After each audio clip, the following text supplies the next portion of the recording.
my beads for Mardi Gras. Nice. I love it.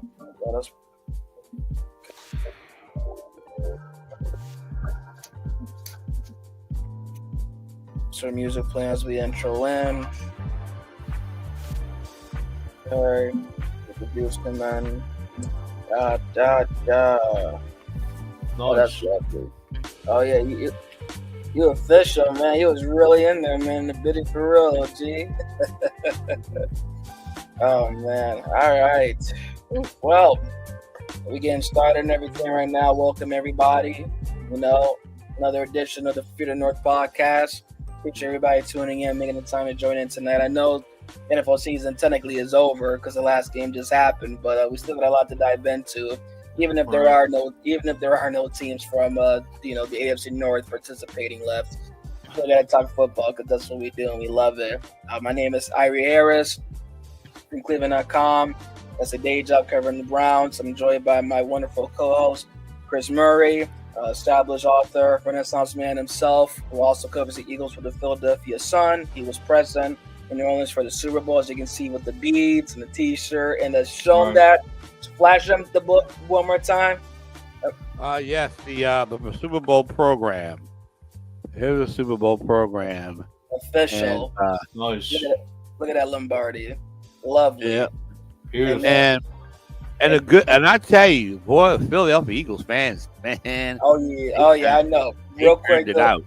Real quick before we get to that, we also have a lovely, a wonderful special guest, longtime Eagles fan, and has his own everything. I'll just kind of go word for word by it. Mike Fuji is the name. Been podcasting right now. Currently co-host of At the 50-Yard Line with Fuji and Fleet. It's an Eagles podcast show, along with being a co-host of the Passion and Fanatics 444 Philly Sports Show.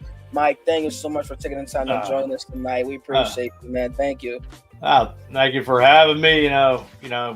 Met Sapphire last week. I'm sorry she's under the weather. Hope she feels better. I mean, it was great chopping it up with her. Meeting you fellas tonight. Ready to chop it up. Ready to get this parade going. Eagles, it was destiny versus dynasty, and the Birds, just came out, took care of business, punched Kansas City in their mouth, and just took their lunch money like knocking the bully out of the yard, and just Jalen Hurts MVP. That Eagles defense just ranked number 1 through probably going back to week 3 or 4. Never took their foot off the gas. Won 12 straight. Won 3 playoff games. Got to the big dance and brought this Lombardi trophy behind me home. I love it. Yeah. I love it. They won 16 out of their last 17 games. That's a remarkable run. And the thing that gets me in this situation was that, everybody counted out the defense. They counted out the coach. They counted out the quarterback. And they just dominated Kansas City. And, when I made the pick, I basically said, I told several outlets, including this one, that the Eagles were going to win by at least 10 or 11 points because I didn't see the Chiefs matching the physicality of the Chiefs matching the physicality of the Eagles. I mean, and they had gotten away with a lot of one-score wins and all that. So they, it's one of those things where it was, they met their match and the Eagles took advantage. Well, no doubt. I mean, it was, as I said, it was destiny versus dynasty. And it's just, to me, Kansas City really didn't have that swag this year. I mean, he lost to Carolina by 3 points. I mean, I think they just thought they were going to show up on the big stage. The Eagles were just here. And, the Eagles, Nolan Smith had a great game. And he said those guys were in watching the film, just coming out of there determined. You could see the cohesiveness, with this team. Everybody was on the same page. They were hungry dogs like the guys in Georgia. Jalen Carter, Nolan Smith, Jordan Davis, Kaylee Ringo, N'Kobe Dean. Like those guys brought a swag from the SEC, and they just brought it. You had a nucleus. Vic Fangio took a 28th ranked defense last year, molded it like clay. Made Cooper DeJean, Quinyon Mitchell, the defensive rookie of the year in my eyes. This team just brought the fire. Saquon Barkley, the best free agent signing of the year, probably one of the best free agent signings in Philadelphia sports history, without a doubt. It's very, very amazing. I mean, now maybe or maybe not. This has been mentioned, but I'm just bringing it up just because. What is the likelihood that the Eagles, just out of pettiness, send New York Giants GM Joe showing a Super Bowl ring, with a nice thank you card for Saquon? What is the likelihood of that happening? Well, I mean, it's phenomenal. I mean, I know a couple fellow Giants fans that just aren't happy. I mean, the Mariners, I'm sure they are going to bed having nightmares now. Saquon Barkley, Allentown, right outside of Philly. Yeah. Philly product, fell into our lap. Howie Roseman, the GM of the year. Penn State. Yeah. Howie Roseman, 3-year deal. Saquon should have been the MVP of the year. I think so too. Not to take nothing away from Josh Allen, Lamar Jackson, but Saquon Barkley over 2,000 yards. Plus, he breaks Terrell Davis's playoff and postseason record the other night. And, the guy was just an acquisition. To me, let's go back old school. Jalen Hurts, MVP, well-deserved, took a lot of heat, 100-yard plus passing games. You didn't have to. We went, let's go back to smash mouth football. NFC East at its best. The smash mouth football number one defense wins championships. So Howie Roseman rewrote it all, brought back history, rejuvenated the running game along with Derrick Henry in Baltimore, Josh Jacobs in Green Bay. All the running backs, all the young bucks coming up now that Barkley, Josh Jacobs, and Derrick Henry paved the way to bring back, to rejuvenate the running game in the NFL. I love it. Absolutely, because I just think in this particular game, even though they shut Barkley down, the Eagles proved that they can win and beat you in all kinds of ways. I mean, you got two stud receivers out there. You have Jalen Hurts, who's also a runner himself, and they had and it was a situation where where he basically ran the football. He broke his own Super Bowl record, 72 yards rushing, and the thing is, he just came back. I mean, he was that threat, and they were so preoccupied with Saquon Barkley that they forgot Jalen Hurts can beat you with his arm and his legs, and that's what he did. And they just got physical. I mean, and like I said again, it was a physical effort. I mean, it was 34-0 near the end of the third quarter. I mean, basically the touchdown pass from Hurts to Devontae Smith basically ended the competitive portion of the game. And basically they got garbage touchdowns and garbage time touchdowns that were empty calories, of course. And so basically, but they were dominant throughout the whole season. And the Eagles passed every test. When you think about the schedule, they had to play Baltimore. They had to play the Pittsburgh Steelers. They had to play everybody in that NFC North. I mean, basically Jalen Hurts outplayed Lamar Jackson, outplayed Joe Burrow, outplayed Russell Wilson, and whoever Cleveland had. But, at the same time, and I understand, but at the same time, it was just that kind of an effort. And they beat Baltimore on the road in Baltimore, tough place to play. I was there. Yeah, and so that said a lot. That told me a lot. And I knew that the Eagles were getting to, even with all the success, all the smoke and mirrors that the Detroit Lions showed all year, all that smoke and mirrors, you got to have a defense. And when the Lions defense didn't show up against Washington, I just made things easier. And I still say that had Detroit beat Washington, the Eagles would have gone up to Detroit and beat the Lions Right. and whatnot. I think so. I honestly believe that. I think so. I mean, not to be biased, but to me, it just seemed like the wheels with Detroit down the stretch just, seemed to fall off. And I mean, Washington, hey, I'll take my hat off to Jaden Daniels, definitely the offensive rookie of the year. Dan Quinn, Bobby Wagner, Zach Ertz rejuvenating his career. Just that whole culture, new ownership, whatnot. I mean, I actually thought Washington would have came in here. I thought they were going to give the Eagles a game, but, the Eagles played physical. 3 turnovers, Cooper to Gene, they knocked that ball loose. The Eagle, it was like Saquon Barkley, first series, just took that ball to the house, made the statement. To the Eagles, house. right. And it was just that, you go back to 1980. I mean, when the Eagles beat the Dallas Cowboys, Wilbur Montgomery just taking it in, it was like that place erupted like a volcano. And, right there, the Eagles beat the Dallas Cowboys to go on to lose Super Bowl 15 to the Raiders. Yeah. But just to get over that hump, Dick Vermeil came in 76, turned that culture around in 3-4 years, and I mean, that was basically the Eagles' Super Bowl that year. It was beating the Dallas Cowboys. I mean, which back then, but here we are, 2 Super Bowls in 7-8 years, and it's like, I'm 50. I'll be 53 next month. 30-year season ticket holder. I was telling Irie before we jumped on it. It's been frustrating being an Eagles, fan. I mean, the last 20, 30 years they've made the playoffs. Andy Reid had a great run, but they just couldn't. You'd win the division, but you get the 5 NFC title games.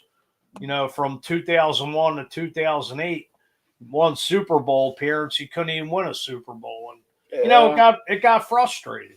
Yeah, and I can imagine it getting frustrated in that particular era because Joe Banner, the GM, was more concerned about winning the salary cap bowl, and really, exactly. and then too, I think a good faith gesture would have been to sign T.O., backload the contract, give him the impression that he was going to get a lot of money, but give him a signing bonus and whatnot. And I think they would have held that coalition together. I think they would have won one. But when that situation, I mean, and so I can see the frustration. I can see, understand the frustration. I covered the team in those years, and the thing is that they were never as complete a football team as they are now, even as they were when they won back in 2018. I mean, you got to have players. You got to. That's always been the one thing when you look at Philadelphia sports franchises and all that. You got to have a complete team. You can't you can't skimp around. And the Eagles, because I remember those days, and you can't. You've got to have a complete team. And this is where you give Howie Roseman his flowers for actually doing that. Oh, definitely, just 100%. And while, of course, real quick, we're speaking about the game, and we've spoken of what's prompted the dominance and everything. I guess it's kind of appropriate to ask now, since we've gone through that intro regarding Jalen Hurts. Is he undisputedly within that elite category of quarterbacks? Is he top 5 in the NFL now officially? Because we know there was some questions about that prior. I mean, I'll say this: I think Jalen Hurts. I mean, he got the Eagles in the Super Bowl 2 years ago by himself and should have beat Kansas City. He's been the undisputed MVP of the league a couple times already. It's like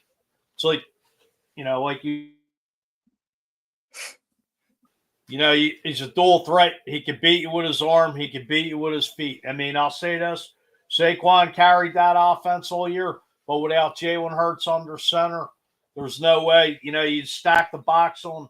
As great as Saquon was, this team would have that dual threat with the running game. You can't win without Jalen Hurts as the general under center. Right. Yes. I mean, to me, they always say until you win the big one, you're not part of the elite. But guess what? Jalen Hurts, 2 Super Bowls in the last 3 years, punched Patrick Mahomes in the mouth with that defense. I said this a couple years ago. Jalen Hurts is going to win at least 2 to 3 Super Bowls, and he will beat Mahomes. So he already did it. You've already proven the naysayers wrong. It's definitely a top 5 quarterback. He doesn't, Mahomes ain't putting up the stats anymore. I mean, it's like Jalen gets ridiculed, 160 yards. Same. Look at Josh Allen. Look at Lamar Jackson. Look at Patrick Mahomes. Same thing. Jalen Hurts, those guys ain't getting criticized. Jalen Hurts is. Jalen Hurts has something that Lamar Jackson with his 2 MVPs and Josh Allen don't have, and that's the hardware now. So guess what? The naysayers can bend over and kiss Jalen Hurts' ass. Excuse my language. Guess what? Jalen's arrived. He brought the team. He brought home a Lombardi trophy. 2 out of 3 years now. The sky's the limit for this man. Yeah. Well, Mike and Irie, here's an interesting thing, and this will be coming out in the forthcoming column of mine about Jalen Hurts. In the last 2 years, get this, he has beaten Patrick Mahomes, Josh Allen, Lamar Jackson, and Joe Burrow. Yeah. Okay? Yeah. He's beaten those quarterbacks within the last 2 years. And you can argue that in the 3 games, Super Bowl 57, regular season 2023, and in this game on Sunday, Jalen Hurts has outplayed Patrick Mahomes. Right. He has outplayed, even in the loss in the Super Bowl 57. He has outplayed Patrick Mahomes. What does that say, guys, about this kid? I mean, and like I said, he's beaten 2-time MVP Lamar Jackson. 2-time Super Bowl MVP and MVP of the league Patrick Mahomes. MVP Josh Allen. Soon to be probably an MVP Joe Burrow. He's beaten those guys. That's incredible. Hey, yes. Nobody talks about that, but he's beaten those guys on the field. And he has one thing that Jackson, Allen, and Burrow do not have. He has a Super Bowl ring. He has got the hardware to prove it. He's part of the elite now. 100%. Once you win that Super Bowl as a quarterback, you're in the elite category with those quarterbacks from 58 Super Bowls before. Now he's number 59. Exactly. And that's why even with, the controversy regarding another fellow NFC East quarterback from back then in Eli Manning, and if he was ever elite or good or Hall of Fame worthy, hey, he's got two of them things against Tom Brady. Yeah, considered the greatest dynasty in the NFL by a lot of folks. So regardless of how you feel, he's naturally going to be within that conversation, whether you want or not, because of the hardware and especially who he did it against. Right. Within my 2 cents as well. And that's a terrific point, Chris, because I was thinking about that as well, too, because some try to say, you can't throw or he's just a game manager. But exactly, what does that say about him and his skill set and the way that he wins and the way he does it, even if it doesn't look the most flashy, if he's beating all these other quarterbacks who you guys are saying is better. And I'll add another name to it because this other guy had a hot moment before this year, Brock Purdy. That was somebody else who I remember a number of people trying to put over Hurts. He also, you're going to add him to the list, And for those that would try to say it's the team, it is a team game, but they don't get there. They don't win the way they have without their reigning Super Bowl MVP and Hurts. So definitely within that. It's just a wonderful thing to see right now. And Chris, I did want to ask you as well. Like, I know you were saying earlier in the show, when you were there, from what I've heard so far on the radio and stuff, like it seemed like it was a home game with the amount of Eagles fans there, the amount of boos felt when it was something they didn't like, the amount of yays heard when it was something that they enjoyed. Like, can you attest to that, it being a home game there in New Orleans? Well, I'm going to say this. It was so much of a home game, I was trying to find the subway, the NRG, I was trying to find. Okay, now where's the subway in relationship to? And then it's a different feel. But I gotta tell you, when the pregame warm-ups came out, when the Chiefs came out there, it was a collective boo, and the boo was louder than the Chiefs fans cheer, and basically. Eagles Eagles dominated the whole area. And I took a couple of pictures of somebody saying, "Let's hunt." And people, I mean, when I got on the plane leaving the Philadelphia airport, when we landed in New Orleans, it was collected. I caught a glimpse of the spelling part of that because EAGLES on the plane. But then again, that's normal. I mean that it was just normal, and then on the field, I mean, it was so Eagles fans, I have to say, was so obnoxious that they booed the Kansas City cheerleaders as they got out there. I mean, it was funny to me. It was just crazy because they were just, hey, they got loud cheers than President Trump and whatnot. So they, so like I said, Eagles fans came out in force. I didn't hang around downtown because I had to write, and I had to get work done. But I'm sure they were out there celebrating all night, and it was just a different vibe. Although the irony of today, though, I had to fly into Kansas City, and they were quiet as a church mouse. They were just quiet. Wow. That's amazing. Not like they were kind of pumping their chest the last time they won in Arizona. Yeah.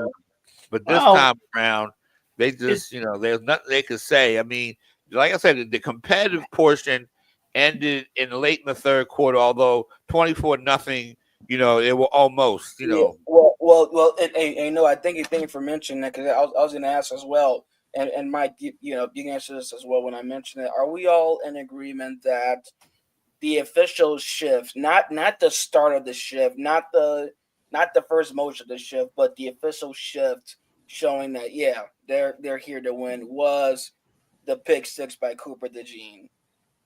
Yeah, I would go ahead, Mike. I'm gonna go back to 2017, Chris. Okay. And you probably remember this, but when Cooper DeJean picked that off, I think that pretty much put the nail in the coffin in Kansas City because he took it back to the house. I want to go back to 2017 NFC Championship when NFC versus Minnesota when Patrick Robinson picked that ball off midfield, took it all the way to the house, just put the dagger in the Minnesota Vikings. It was kind of a similarity there, but this defense just came out right out of the gate and they just punch that team in the mouth. I don't think Kansas City knew what the hell hit them. I mean, Mahomes just looked like a deer in headlights. I mean, Josh Sweat, Jalen Carter, Milton Williams, and Jomo, they were just getting in that backfield, smacking him around.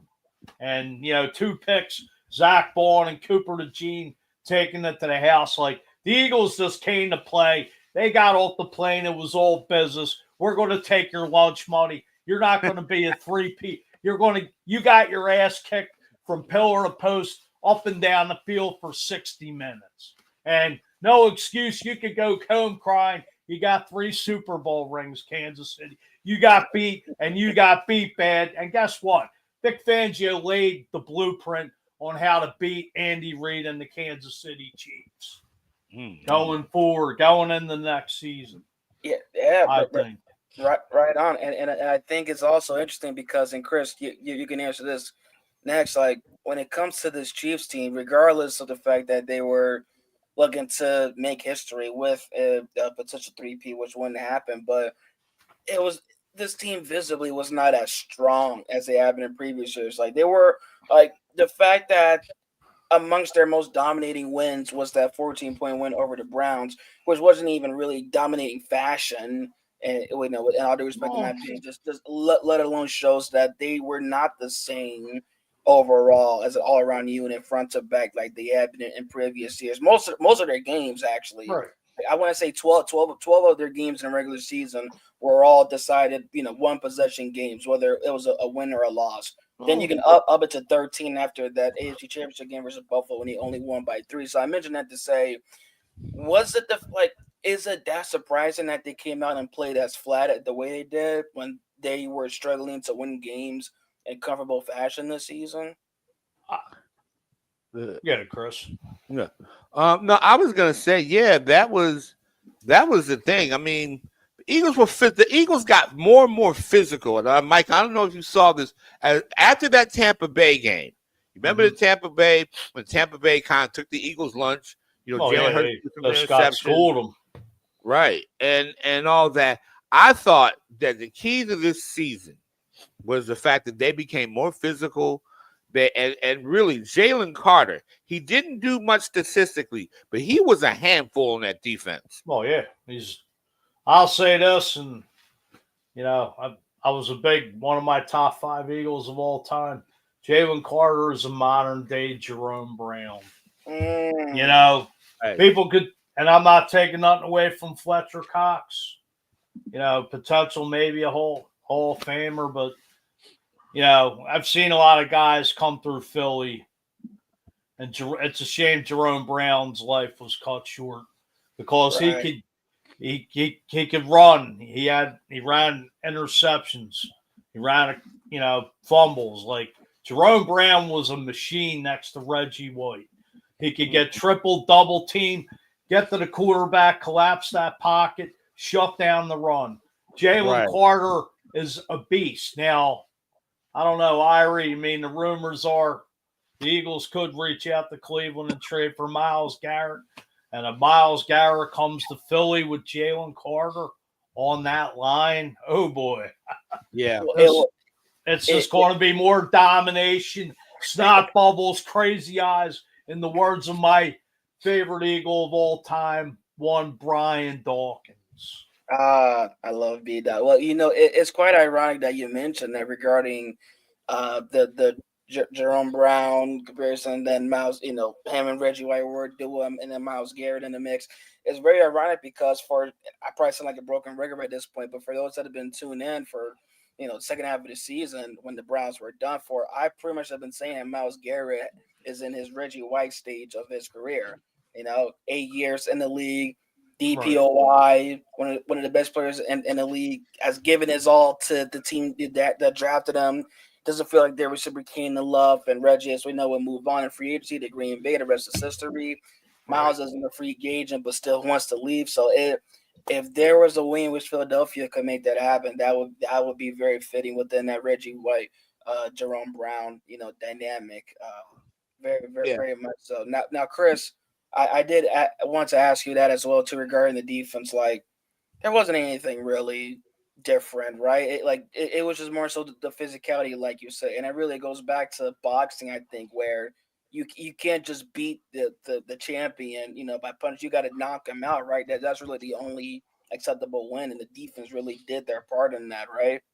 Absolutely, and another thing about that defense, like I said, they say styles make fights, but the Eagles didn't have to blitz. They did not have to blitz. That's old school. Send your front. That's why, back in the 70s, they named we talked about the steel curtain. The Baltimore Colts had the sack pack. I mean, they had all these different names for these defenses that got after the quarterback. Purple eater. Yeah. And the purple people eaters. I mean, you had the Vikings teams that were the fearsome foursome out of the Rams in the late purple people eaters.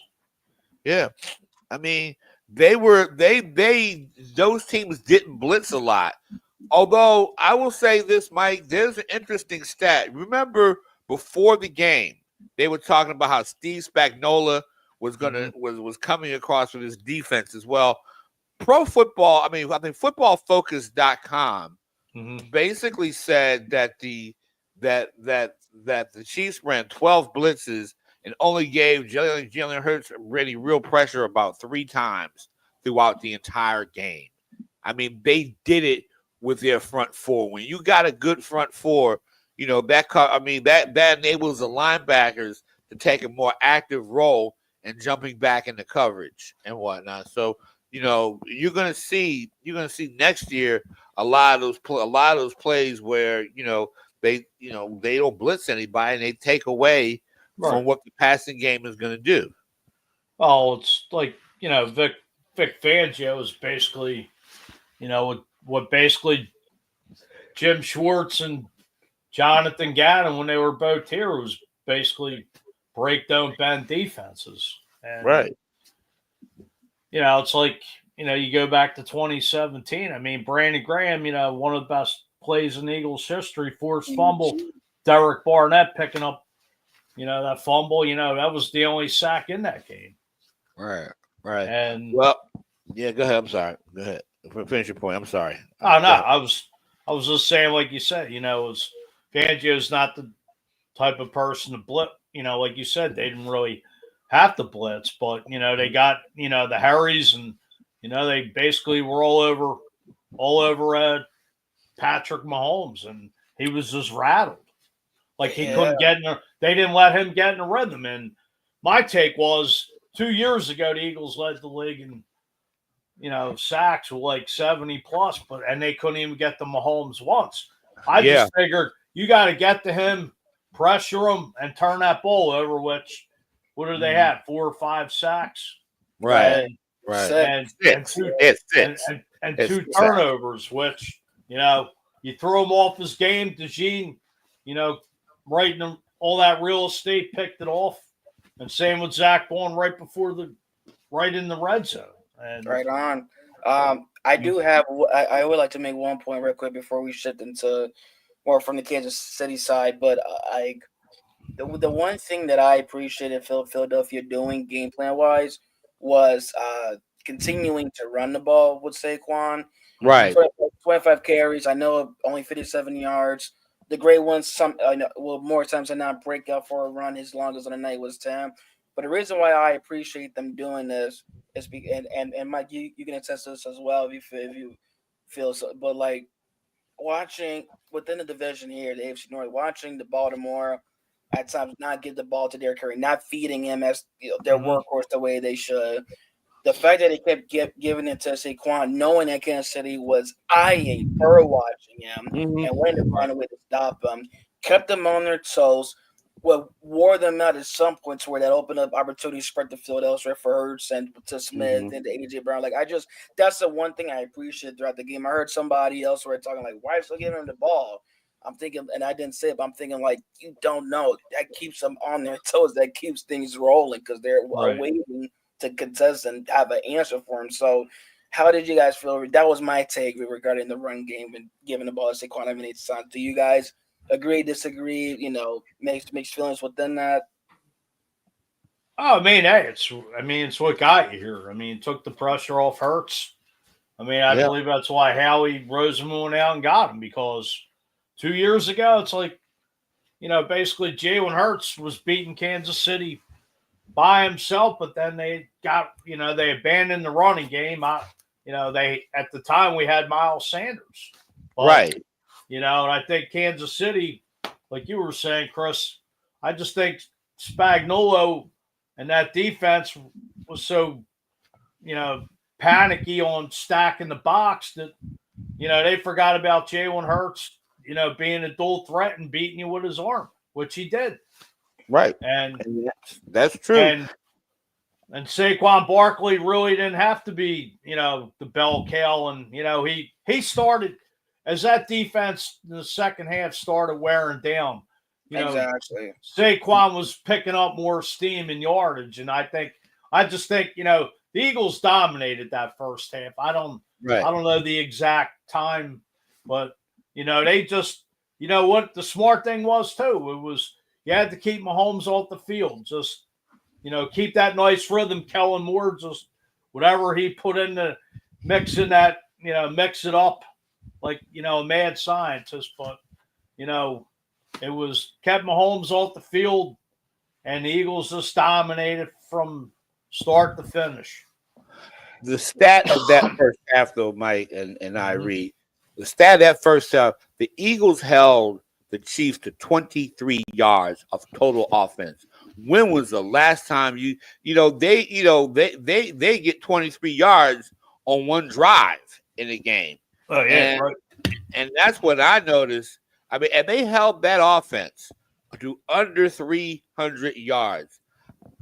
I've never seen any. Well, Tampa Bay did it because the Chiefs were missing their offensive linemen.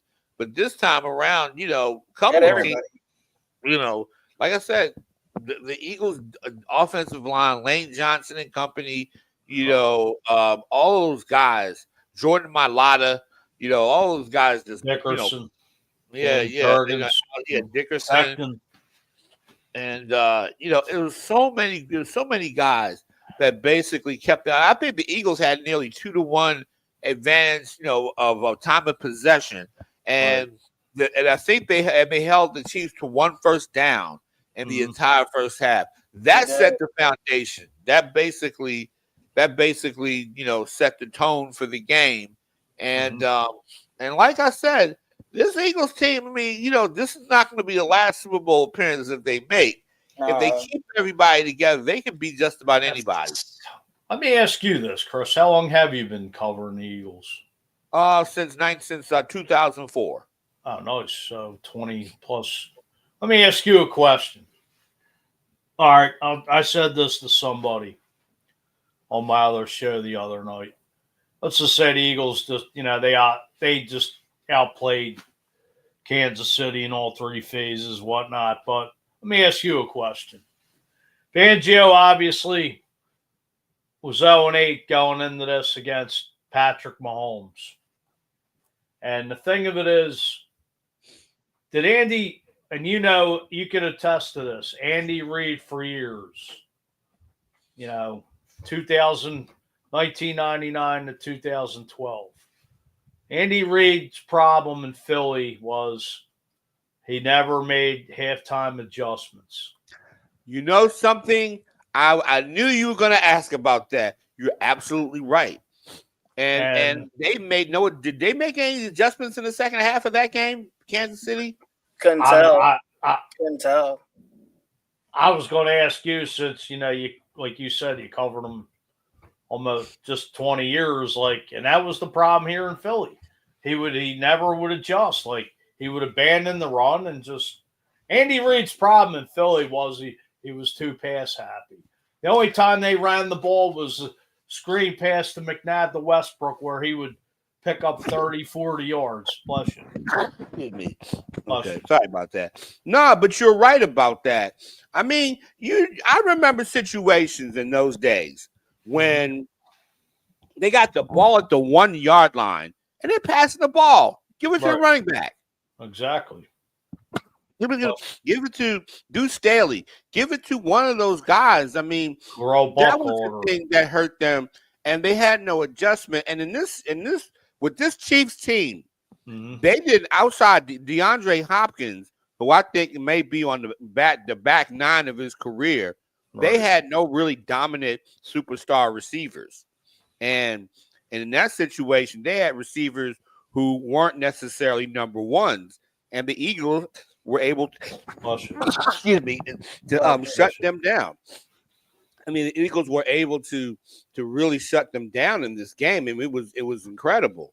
And it was just, when you got to have number one receivers, you got to have a good number one and a good number two. You have to have that. Or, like I said, I just didn't see them. I mean, I think they were shell shocked. They were shelled. I mean, it was like they got punched in the mouth, and the Eagles kept hitting. They didn't adjust defensively. I mean, basically, they Spagnuolo tried to throw a whole bunch of blitzes at them, but I think that the Eagles receivers could take their guys on one-on-one. I mean, I would say early in the game, the pressure got to Hurts early, but I think they figured it out, and they started finding open guys. And like I said, the big turnover. I mean, the key turnover in that first half, to go along with Cooper DeJean, the key turnover in that situation, Zach Bond made a heck of a catch for that interception, and that pretty much, and then Hurts hits AJ Brown for the touchdown. It's 24-0, and I can go out and grab a hamburger from the press room and whatnot. And so that was pretty much a done deal even then. But you're right, Andy was not good at first half adjustments. The only time I saw Andy Reid that I can remember was a championship game against the Arizona Cardinals. They were down something like 20-something to 6, and they came out and almost won that game, but the defense couldn't stop Kurt Warner. Fitzgerald. Yeah. And Larry Fitz. Yeah, and Larry Fitzgerald was just, he did dominating. Yeah, I mean, it was just, he did what he wanted in that game. See, this is why I say during Reid's stint in Philly, I just think that they were great in some areas and bad and mediocre in others. I don't think, that they really tried because, and I blame that a lot on Joe Banner, who kept trying to keep the salary cap low. I mean, he ran Jeremiah Trotter off, and Joe Jaravicious is still running up Broad Street to this day. Yep. And last game at the vet, never forget it. Here's another thing too, like after the whole meltdown with T.O. and McNabb, when T.O. was gone, I mean, you basically brought Dante Stallworth in the next year, and then Kevin Curtis. Like really, you brought.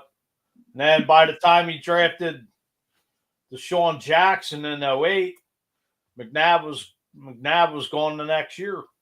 Right. Yeah, that was. And it was like that the Honey, was they drafted McCoy in 10, but by Westbrook was done, and that McNabb run was finished.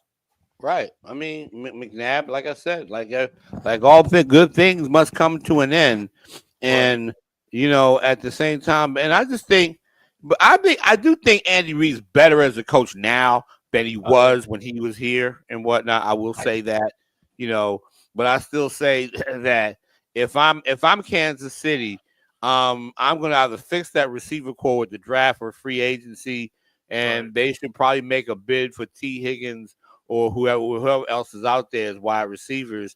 And I think they need to make a concerted effort to include DeAndre Hopkins in that, because I think Hopkins is still a good receiver, but I just think that they're going to have to incorporate them next year. I just think at the end with Kansas City, you have to develop a running game. With Saquon and Derrick Henry have proven that you still have to run the ball. You can't live on passing the ball. And like you said, Mike, during Andy Reid era, man, they tried to pass on every down. In the playoffs, people will catch up to you. People will catch up with you. And and even in that situation, the one good thing that they did to the Eagles was that they did stop Saquon Barkley, but they forgot to account for the other weapons. So they did. And real, I'm sorry, man. Go ahead. No, I was going to say, even Dallas Goedert. I mean, here's my thing. I like Goddard, but he's just so injury prone. But this playoff run, he really stepped up, and he did. He did. And Chris, you mentioned earlier about all green things coming to an end. Is it fair to say that that's that same thing regarding Kansas City? Is the reign officially over, guys? Is this the last of dominance or of this kind of run that we've seen from them? Yeah, Chris. I would say I don't think it's over. They're going to retool. They got to retool. I mean, they don't have. I mean, like I said, Tyreek Hill, was a bigger loss than they actually anticipated, because he was the one guy that was the game breaker. You always got to have. This is why I like what the Eagles have. You got to have a guy who can go deep and whatnot. Devontae Smith can do that. And you got to have a guy who can go deep, but then come across and make some big plays. That's A.J. Brown. And I wish they would give him more of an opportunity, especially on those possession plays and whatnot, to keep possession. There were a couple of flaws I did see in the game. Was every time Kansas City blitzed, They kept trying to go long. What they need to start doing next year, when and the receivers have to help out in this regard. When you know that they're going to bring, if you see your pre-snap read and you think they're going to bring that blitz, that's the time when you go to a slant or go to a quick little inside right route or go to a screen pass, audible to a screen to get, because if they're going to be blitzing, all you got to do is just loop the ball over the defense's head, and Saquon or Kenneth Gainwell, they got about 45, 50 yards worth of field, if that. And so, but I do think that they handled the blitz. The Eagles handled that blitz quite well in that game. I gotta say that. But there were times when it looked like Jalen Hurts was going to be the victim. Well, he did throw an interception and whatnot, but the guy has a tremendous knack of flushing those interceptions and coming back and winning. That's how. I mean, I'll say this: like, there were a couple times, Jalen dropped back, and I mean, Barkley was picking up the blitz, blocking. Right. So that's adjustments. I mean, that's adjustments, and like I said, Jalen Hurts has faced Steve Spagnuolo before. He's faced him before. He knows. Everybody knows what Steve Spagnuolo is going to bring. Like Jim Johnson when he coached the Eagles defense. Right. They're gonna send the kitchen sink at you. Okay. So you have to adjust accordingly. How about with Travis Kelce though? I know there'll be speculations regarding him retiring. I know there was all allegation or thought of people thinking they'll win and then proposing to his girl and all that stuff, but none of that even mattered that night because, I mean, there was a point where she only had one catch for 9 yards. Could this be the last of Travis that we see? And if we think it is, how do they retool within the tight end position? Because that's been a very popular big position within this offense in the way that they've operated, within their years of dominance. I mean, go ahead, Chris. I mean, I know you cover. Yeah. You were talking about the tight the tight end position for the Eagles. Yeah, that I thought you got it for the Chiefs specifically regarding if Travis Kelce. Yeah. I think sometimes people say a lot of things after a loss. Sometimes you say, hey, I'm going to retire. I've heard boxers say even after a win, I'm over. It's done. I think they're coming back. I think the Chiefs will look at what they did in this game and figure out, what they're going to do in the offseason. Though, like I said, I think that I don't think Travis Kelce is getting old. I just think they got beat by a better football team. And that happens. Sometimes the other guys that day is better than you. They're better than you that day. He'll come back. I mean, I don't think he's going anywhere. And I mean, you can't count as much as not just the Eagles, but just to see Kansas City lose. I mean, you can't count them out. I mean, they're still, to me, I think they're still the best team in the AFC. Right. Not by much. I mean, it's a shame. Who knows if Cincinnati got in the playoffs? I mean, they were hot. Joe Burrow got hot. Jamar Chase. But, it's a shame because it just seems like Cincinnati just don't really have a defense. I mean, they, fired their defensive coordinator and, it's just to me, it's, it's going to be how you draft and what you do in free agency. Like you said, Chris, I mean, T. Higgins is out there and, he wants the bag and, they're not going to pay him and Jamar Chase, obviously. No. But it's like you said, ever since the Eagles lost, ever since Kansas City lost Tyreek Hill and, him and Kelce were just a hell of a duo with Mahomes. They were. Right. They lost that boy. They did. Mike, I want to ask you right quick as you take your quick refreshment, because you mentioned your whole life being a fan, season ticket holder, 30 years and counting. Is this the best Eagle squad ever? I would say my modern era because, you got a mixture of, let's just face it. Let's go back. Super Bowl era then. Super Bowl era. Is this the best Eagle squad ever? I would say so because, from top the Eagles, the last few years have had one of the best offensive lines in football. The defensive line has gotten better. Howie Roseman's gotten better with drafting because I'm sure not Chris and I could sit back for the last X amount of years and scratch your head on, the firemen that they drafted, Danny Watkins and Marcus Smith. And, we could go back for 30 years, maybe 40, and scratch your head at some of these Eagles drafts, number one picks, you'd be dumbfounded. Hey, believe me, I ridiculed Howie Roseman for years, but hey, you gotta, you still scratch your head at some picks, but he knocked it out of the park. This past year, I don't know if Fangio got in his head or his ass or in his ear, but you took Quinyon Mitchell. Cooper DeJean, you basically gave 2 second-round picks and something else to Washington to move up and grab him.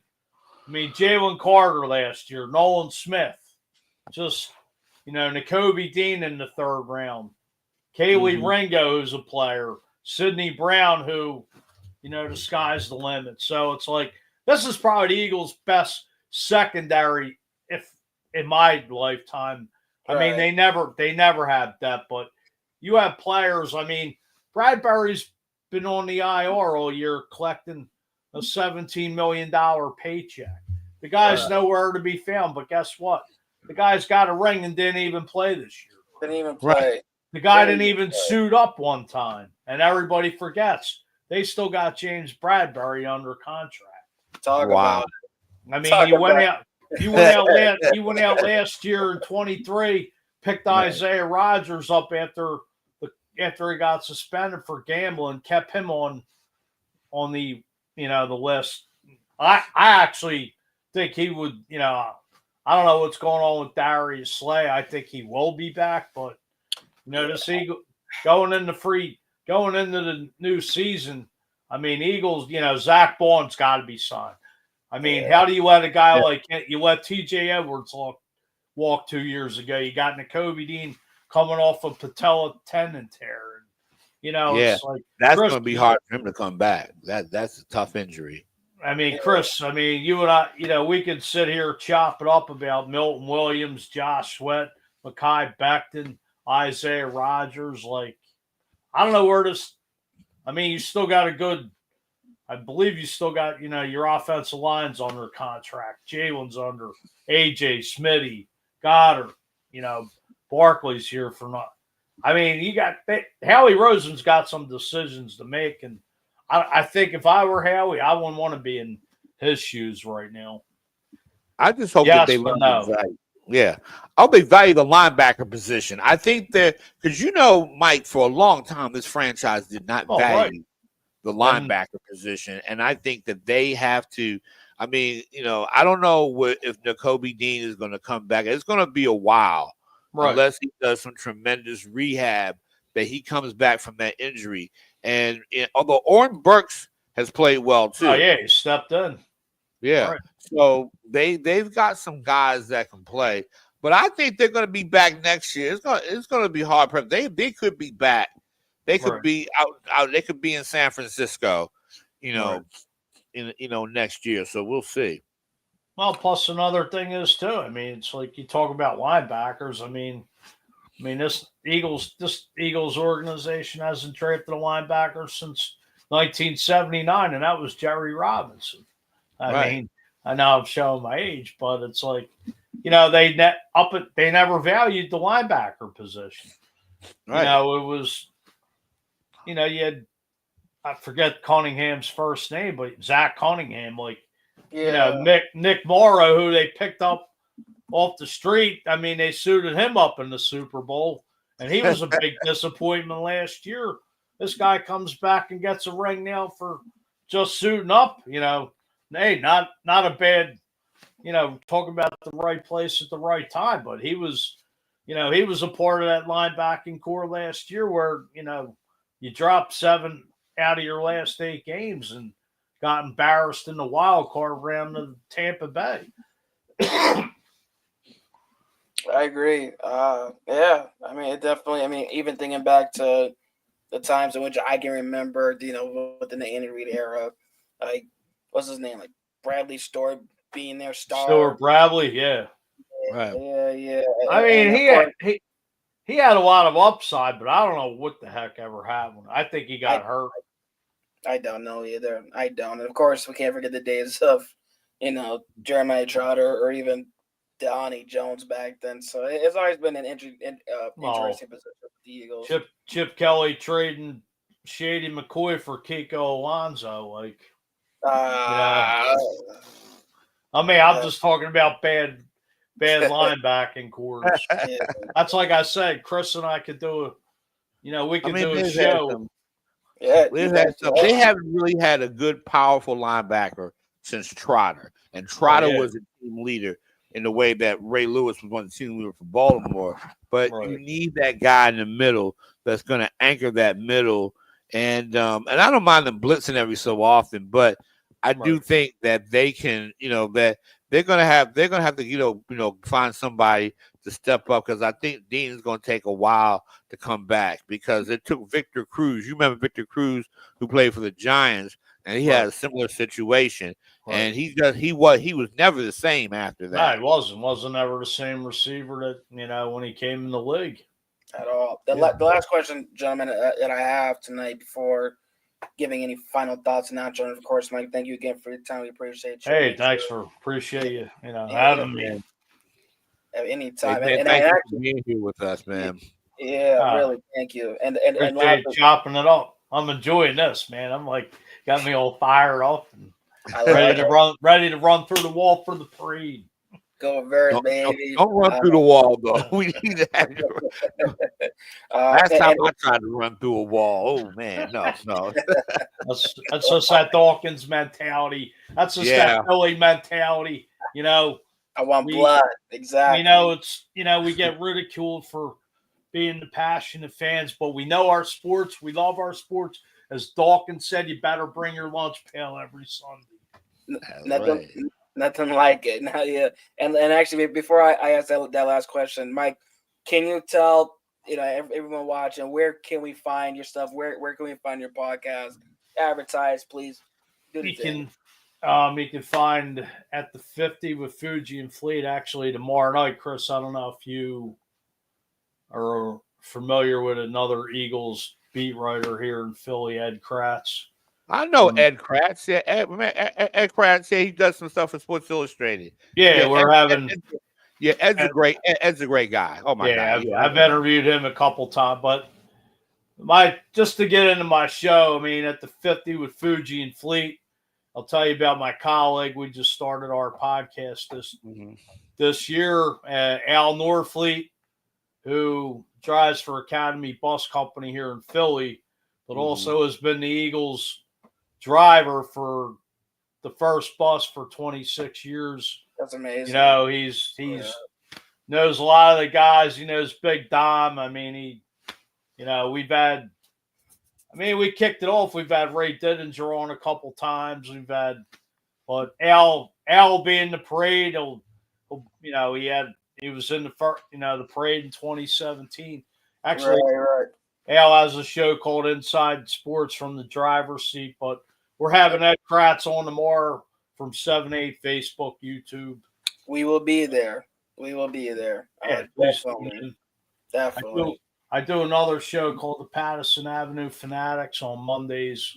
It's a 4-for-4 Philly sports from 8:30 to 9:30. That's basically on Facebook, Instagram, and YouTube. But tune in tomorrow. Like as we said, Chris, I don't know if you have any time offline. I mean, I'd like to get both of you guys information. No problem, dude. Sure, no problem.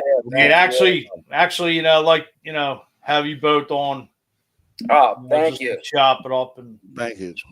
Oh yeah, for sure. Yeah. We definitely gonna make that happen off screen. I got you. Salute. I mean, it's a shame like Sapphire. You know, I wasn't for Sapphire meeting her last week. I wouldn't be on here, but hopefully it feels better. And you know, it's great. You know, chopping it up with you fellas because I don't know, you got me fired up and just. I like talking old. I'm a throwback. I like talking old school. Oh, who you telling? I mean, I love that. I grew up an old Baltimore Colt fan. I'm from Baltimore originally, but I cover the Eagles, and usually I'm pretty fair. And I think, and I'll say this: had they played Baltimore in the Super Bowl, they probably would have beat Baltimore too. I actually had the Eagles in Baltimore and the Ravens in the Super Bowl, but you know they just came up a little short against Buffalo. Yeah. Well, real quick, and Sapphire is our signature right now, but did help make this happen with a connection. We love you, Sapphire. We hope that we've done our job with them, filling the void left tonight. Hopefully you have been tuning in and enjoying what you watched tonight. And I do want to say thank you guys again to everybody who's been enjoying and watching us. Supporting us week by week, tuning in Tuesday night, sometime Wednesday night. Mixed match starting a little late and stuff. We thank everybody and appreciate all who has been supporting, our show, Fear the North, and we look forward to bringing more and more great content. I do want to mark the outro off with this right here. Is this the most dominating Super Bowl win ever? And I'm not even just talking a number of points scored, but I'm speaking more so the way that it was done. That is the last question for tonight before we check out, gentlemen. Chris, I'll let you answer that first. I would say probably the most dominating effort in a Super Bowl was the 85 Bears, the 74 Steelers, the 2000 Ravens, and then the 2001 Tampa Bay Buccaneers. That's my order. Okay. I'll say this. I'll say three things. I don't want to say this is the most dominant game, but the 85 Bears – and when the Niners blew Denver out, I forget what number, it was 1989. I think it was like 55-10. Yep, Super Bowl the Denver Broncos. Super Bowl 24. Got that one. Yeah, they put a whooping on them, boy. Woo. Big time. There's another one. Last Super Bowl when San Fran beat San Diego. Yeah. 1994 season. Yep. I forget what that score was, but hey, San Fran whipped them up and down. I want to say 49-24 or something like that. Something like that, yeah. Something like that. Steve Young got the monkey off the back. This Gary Plummer took him off. Yep. Right. No, that was amazing, man. Yeah, no, definitely. That was man, I just can't believe I'm laughing just because they really did get kicked out the way they did, man. But that was Junior Seau, Rodney Harrison. Stan Humphries at quarterback. I love those guys, man. Wow. Yeah. Wow. Well, with that being said, that'll clock it off for tonight. We thank everybody for tuning in as per usual, week by week, night by night. We love you all. Appreciate you guys. Fear the North. Special guest Mike Fuji here. At the feeling of Fuji. No. Appreciate chopping it up with you fellas. Salute. Sapphire was here with us in spirit. Sickness will be recovered soon. We got a lot more news and updates coming ahead. We could be coming to a network near you, but that'll be for the rest of the off season and furthermore. But thank you all again. Thank you all and good night. Salute. Good night, Chris. everybody. Go Birds. Go Birds, man. Go Birds.